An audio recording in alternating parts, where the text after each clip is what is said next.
Bismillahirrahmanirrahim. Baik, saya sini akan menjelaskan tentang kaidah kesahihan hadis. Secara etimologis, sahih merupakan lawan dari kata bahasa Arab yaitu saqib, yang artinya apa? Yang artinya sakit.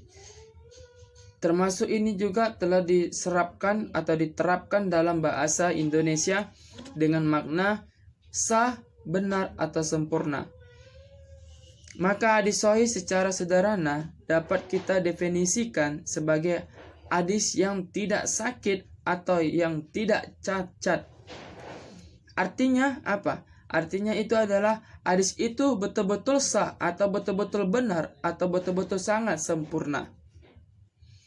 Sedangkan secara terminologis, hadis sahih dapat definisikan sebagai hadis yang bersambung sanadnya diriwayatkan oleh perawi yang adil, dobit, sampai akhir sanadnya tersebut.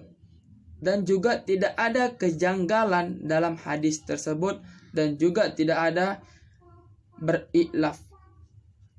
Definisi hadis sahih secara konkret yang baru muncul setelah Imam Syafi'i memberikan tentang riwayat yang dapat dijadikan suatu hujjah. Yang pertama, apabila diriwayatkan oleh para perawi yang dapat dipercaya agamanya, orangnya jujur, agamanya itu sangat kuat, itu bisa dikatakan seseorang ini bisa dikatakan sebagai perawi, karena dengan lafaznya itu kita seorang perawi, seorang yang kuat agamanya, yang dapat dipercaya, bisa dikatakan sebagai seorang perawi. Dan yang kedua, rangkaian riwayatnya bersambung sampai pada Nabi Muhammad sallallahu alaihi wasallam, atau dapat juga diriwayatnya tidak sampai kepada Nabi. Atau dasar ini maka tidak berlebihan jika Imam Syafi'i dianggap sebagai ulama yang pertama kali memiliki inisiatif dalam menerapkan kaidah kesahihan suatu hadis tersebut. Baiklah, saya akan melanjutkan penjelasan dari saudara Ridwan, yaitu tentang kesahihan sanad. Pada perkembangannya, hadis terbagi menjadi beberapa jenis, yaitu salah satunya hadis sahih.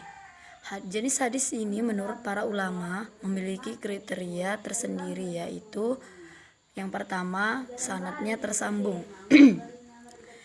Tiap-tiap periwayat dalam hadis menerima riwayat hadis dari perawi terdekat sebelumnya.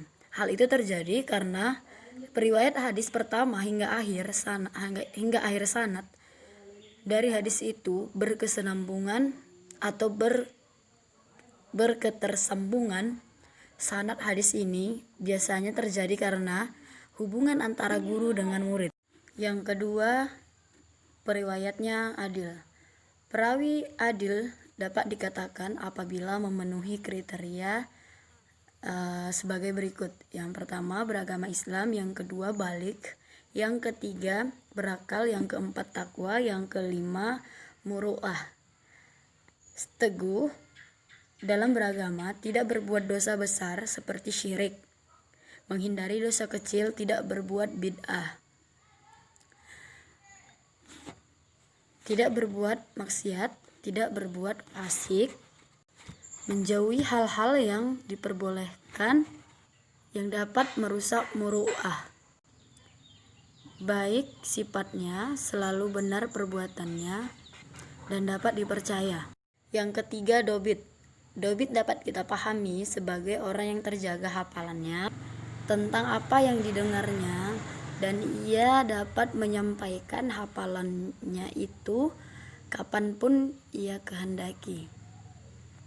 Dalam hal ini, para ulama memberikan ciri-ciri dan sifat perawi dobit. Di antaranya, perawi itu memahami dengan baik riwayat yang diberikan atau yang didengarnya.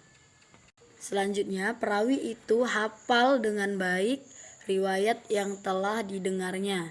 Yang selanjutnya, perawi itu mampu menyampaikan dengan baik riwayat yang telah didengar dan dihafalnya. Yang keempat, perawi hadis yang terhindar dari syadz, yaitu apabila seorang perawi hadis yang shikoh meriwayatkan hadis, sedangkan perawi yang lain yang shikoh tersebut tidak meriwayatkannya.